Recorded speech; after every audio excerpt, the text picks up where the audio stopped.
तो कैसे हैं आप लोग।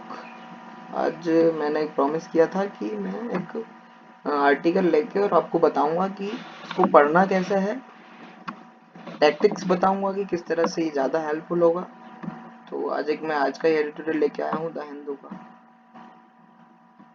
तो इंटरेस्टिंग एडिटोरियल है आज का। दो एडिटोरियल्स आए थे, मैंने ये वाला लिया क्योंकि इंडिया है और क्रिकेट की बात ना हो तो कुछ खाली खाली सा लगता है। अभी अभी सीरीज कंप्लीट हुई है, इंडिया ने बहुत अच्छे से क्लीन स्वीप किया है तीनों फॉर्मेट्स में। इंग्लैंड को बहुत अच्छे से मेहमान नवाजी हुई है। तो इसी पे एक आर्टिकल लिखा है द हिंदू ने। टॉपिक है जिसका beating the best on India's win over England. Beating the best, best में यहाँ पे कौन है? इंग्लैंड। इंग्लैंड टॉप पे चल रहा है तो बेस्ट को बीट किया है। ये टॉपिक किससे रिलेटेड है? तो ये डॉट, जो डबल डॉट के बाद में ये जो वर्ड्स लिखे रहते हैं, ये एक्सप्लेन करते हैं कि ये जो टॉपिक है ये किससे रिलेटेड है। तो ये आगे है on India's win over England. तो इंडिया की जो जीत है इंग्लैंड के ऊपर, उसके बारे में बता रहे हैं कि beating the best. India tried out new players and new methods against England in limited over cricket.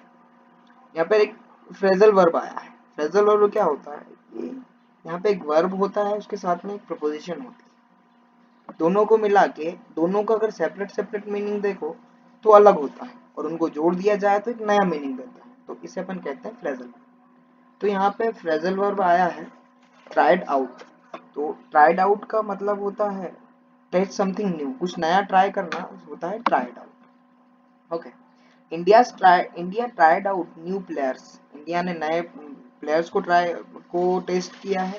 And new methods को भी ट्राई किया है अगेंस्ट इंग्लैंड, इंग्लैंड के विरुद्ध in limited overs cricket. Limited over cricket में दो तरह के फॉर्मेट्स आते हैं, T20 और ODI, जो 50-50 ओवर्स का होता है। So editorial starts with India's thriller-minute 7-run victory over England in the third and final ODI in Pune on Sunday completed a clean sweep for the home nation across formats. अभी पहले अपन एक words को समझेंगे इसमें छोटे छोटे, क्योंकि जब भी अपन घर बनाते हैं तो पहले जो ब्रिक्स, जो बिल्डिंग ब्लॉक्स जो होती हैं, पहले अपन उनकी स्ट्रॉन्गनेस को देखते हैं कि वो पहले कितने स्ट्रॉन्ग है। उसके बाद में फिर जितनी ज्यादा स्ट्रॉन्ग ब्रिक्स होंगी उतना ज्यादा स्ट्रॉन्ग घर बनेगा। उसी प्रकार जब अपन एक एडिटोरियल को समझेंगे तो उससे पहले अपन उनके अंदर वाले वर्ड्स और उसके अंदर आने वाले फ्रेजल वर्ब्स को समझेंगे, उनका मीनिंग समझेंगे, उनको लिखेंगे भी। नेक्स्ट वीडियोज में मैं कुछ और काम करूंगा ताकि साथ ही साथ मैं उनको स्क्रीन पे दिखा पाऊँ, उनका मीनिंग लिख पाऊँ। हालांकि आप इसको गूगल करके भी नॉर्मल यूज कर सकते हैं जैसे मैं यूज करता हूँ। तो अपना स्टार्ट होता है India thriller minute. Thriller minute एक फ्रेजल वर्ब है। उसका मीनिंग होता है कि समथिंग एक्साइटिंग। तो इंडिया की जो एक्साइटिंग 7-रन विक्ट्री है, इंडिया की थ्रिलर मिनट सरप्राइजिंग जो 7 रन की विक्ट्री है ओवर इंग्लैंड, इंग्लैंड के ऊपर, in the third and final ODI, third जो कि फाइनल ओडीआई था इन पुणे ऑन संडे कंप्लीटेड है क्लीन स्वीप। इसने क्या किया है? कंप्लीट, ये लास्ट वाले मैच से क्लीन स्वीप कंप्लीट कर दिया for the home nation. Home nation means राष्ट्र, होम नेशन मीन्स जो होस्ट कर रहा था। यहाँ पे इंडिया की बात कर रही है। Across formats means all the formats, सभी फॉर्मेट्स में क्लीन स्वीप किया है। इट इज एन, ये इट्स जो होता है एक एपोस्ट्रोफी के साथ ऐसा आता है और एक नॉर्मल ऐसा आता है। जनरली अपन किसी की बिलोंगिंगनेस को बताते हैं, जैसे मैंने बोला कि दीपक्स, तो दीपक एपोस्ट्रोफी एस, तो उसका मतलब ये होता है दीपक का। इस दीपक की बिलोंगिंग को, दीपक मतलब बिलोंगिंगनेस को बताने के लिए अपन एपोस्ट्रोफी एस यूज करते हैं। और अगर किसी और चीज के साथ में एस लग जाता है तो वो प्लूरल को बताता है।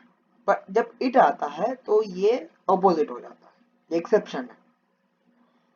अगर इट विदाउट एपोस्ट्रोफी के साथ में है, मतलब इट्स अगर विदाउट एपोस्ट्रोफी है तो इसका मीनिंग हो जाता है इट्स मीन्स इसका, ये बिलोंगिंगनेस को बताएगा। अगर इट एपोस्ट्रोफी एस लिखा है मीन्स इट्स अगर एपोस्ट्रोफी के साथ में है तो ये मीनिंग देता है इट इज का, मीन्स इट और इस को शॉर्ट फॉर्म में इट एपोस्ट्रोफी एस लिख सकते हैं। तो ये डिफरेंट होता है, शायद आपको ये चीज नहीं पता हो। तो it is an achievement India should be proud of. एक ऐसा अचीवमेंट है जिसका इंडिया को प्राउड करना चाहिए। तो सेंटेंस फॉर्मेशन देखिए कि it is means proud of बाद में आया है, तो ये जो चीज आएगी कि प्राउड ऑफ लास्ट में यूज किया गया है, इसका मीनिंग हिंदी में पहले दे रहा है। तो ये चीज रीडिंग से आई है, रीडिंग हैबिट्स समझ में आएगा कि it is an achievement India should be proud of. एक ऐसा अचीवमेंट है जो इंडिया को जिस पे गर्व करना चाहिए। फॉर इंग्लैंड, इंग्लैंड के लिए despite losing the test comprehensively. Despite का मतलब होता है के बावजूद। इसका एक सिनोनियम टाइप यूज कर सकते हैं कि instead of despite upon in spite of भी यूज करते हैं। नॉर्मली ये तरह ये वाला एरर आपने टेस्ट में भी देखा होगा, एग्जाम में भी आता है कि डिस्पाइट के साथ में ऑफ लगा देते हैं। तो ये एरर हो जाता है कि डिस्पाइट ऑफ लूजिंग, डिस्पाइट के साथ ऑफ नहीं आता, इंस्पाइट के साथ में ऑफ आता है, डिस्पाइट सिंगुलरली अकेले ही यूज होता है। So for England, despite losing the test comprehensively, proved that it was a formatted limited oversight as reflected in its status. It was top ranked outfit in both ODIs and T20, and in fact that both the series required deciders. तो एक थोड़ा लंबा sentence होगा, अपने इसको छोटे छोटे टुकड़ों में बांटेंगे। क्या है, बहुत ही लंबा है ये एडिटोरियल।